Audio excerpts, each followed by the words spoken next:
Era 2011.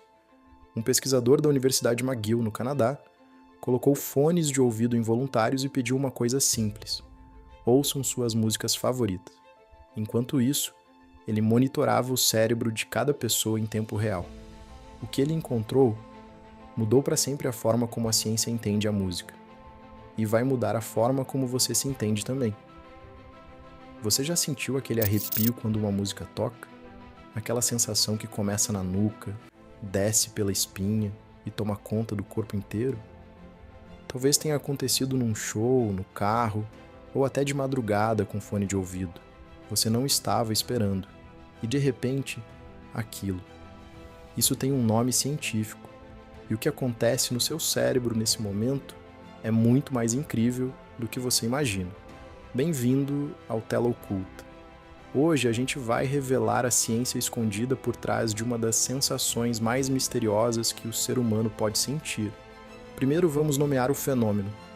O arrepio causado por música se chama frisson, uma palavra francesa que significa tremor ou calafrio. É uma resposta física do seu corpo a um estímulo emocional intenso. Sua pele arrepia, os pelos ficam em pé, o coração acelera e uma onda de prazer percorre o corpo. Tudo isso em questão de segundos.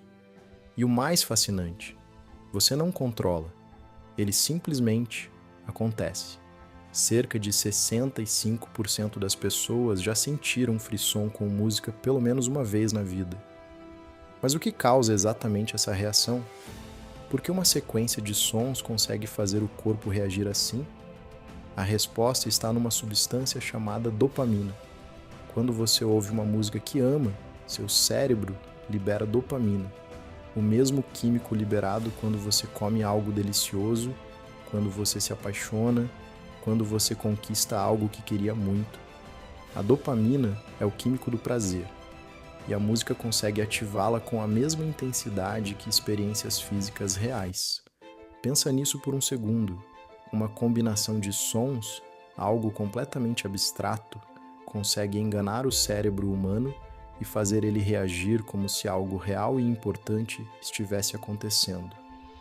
Mas tem um detalhe que os pesquisadores descobriram e que é ainda mais impressionante. O arrepio não acontece no momento mais intenso da música. Ele acontece um segundo antes. Seu cérebro antecipa o prazer. Ele sabe que aquele momento está chegando. A virada da música, aquela nota alta, aquela batida, e começa a liberar dopamina antes mesmo do momento chegar. A antecipação em si já é tão poderosa quanto o prazer. É o cérebro no seu estado mais fascinante, criando emoção a partir da expectativa. Agora, vem a parte que divide as pessoas. Nem todo mundo sente frisson com música. Talvez você conheça alguém que nunca sentiu isso e provavelmente achou estranho. A ciência explica o porquê. Pesquisadores descobriram que quem sente arrepio com música tem uma característica neurológica específica: mais conexões entre o córtex auditivo, a parte do cérebro que processa sons, e o córtex pré-frontal, que processa emoções. Em outras palavras, o cérebro dessas pessoas literalmente conecta som e emoção de forma mais intensa. Não é exagero, não é sensibilidade excessiva, é neurologia.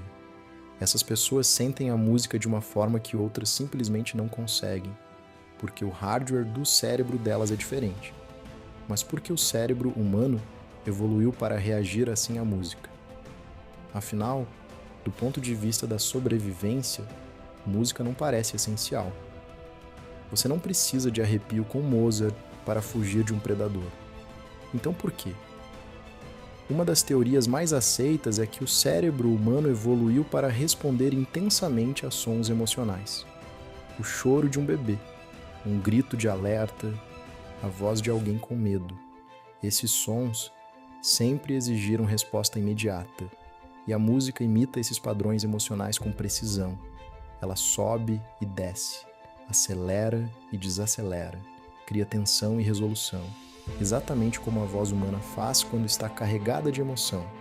O cérebro não diferencia, Ele reage como se fosse real, como se aquele som importasse para a sua sobrevivência. Existe também uma teoria complementar. O frisson pode ser uma resposta social.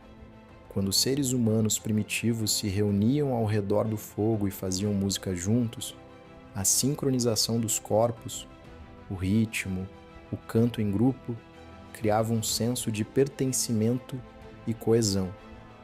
O arrepio pode ser um resquício dessa experiência ancestral. Uma forma do corpo dizer: você está conectado a algo maior que você mesmo. Agora vamos falar sobre o experimento mais impressionante já feito sobre esse tema. Em 2016, pesquisadores da Universidade de Southern California fizeram algo que parecia impossível. Previram com 97% de precisão quais momentos específicos de uma música causariam arrepio nos ouvintes. Mas pensa comigo por um momento. Se a ciência consegue prever com 97% de precisão o que vai te arrepiar, o que isso diz sobre você? Sobre o quanto você é previsível? Sobre o quanto suas emoções seguem padrões que você nem percebe? A verdade é que o ser humano gosta de acreditar que é único, que suas emoções são suas, que o arrepio que você sente quando aquela música toca é algo só seu, uma experiência pessoal, intransferível. E de certa forma é. A memória que você associa àquela música, o momento da sua vida em que ela tocou pela primeira vez, a pessoa que estava do seu lado, e isso é genuinamente seu. Mas o mecanismo por trás disso, esse é universal, compartilhado por bilhões de pessoas ao redor do mundo, em culturas diferentes, em idiomas diferentes, em épocas diferentes. O cérebro humano responde à música da mesma forma há milhares de anos, antes das gravações, antes dos instrumentos modernos, antes da escrita. Quando os nossos ancestrais se reuniam e faziam sons juntos ao redor de uma fogueira, os mesmos circuitos que disparam no seu cérebro hoje já estavam ativos neles. A música é talvez a única linguagem verdadeiramente universal que a humanidade já criou. E o arrepio é a prova disso. É o seu corpo reconhecendo algo antigo, algo que está no DNA da experiência humana. Na próxima vez que acontecer, não ignore, presta atenção, porque naquele segundo você está conectado a algo muito maior do que uma música.